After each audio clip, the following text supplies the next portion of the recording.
Welcome to November 10 edition of AIPS News.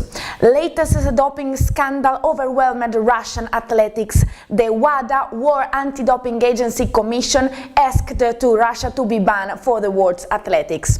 Dick Pound, WADA Commission chairman, warned very clearly that if Russia did not set its house in order at high speed, then it should be barred from competing in athletics at least for the next Olympic Games in Rio de Janeiro. Russia's Ministry of Sport, Vitaly Mutko, insisted that Russia have been and will continue to be fully committed to the fight against doping in sports. Pound's investigation also uncovered concerns about criminal activity which were referred to the French judicial authorities via Interpol and led to the arrest last week of 3 senior athletics officials, including ex-IAAF president Lamine Diack.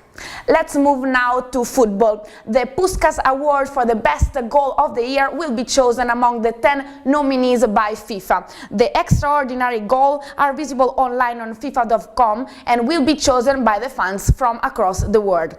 The MotoGP ended last Sunday with Jorge Lorenzo winning the title. Valentino Rossi was able to move from the bottom of the ranking to the 4th position. After the race, the Italian accused Marc Marquez to have accompanied his countrymate to the finish line, preventing Rossi to accomplish the miracle.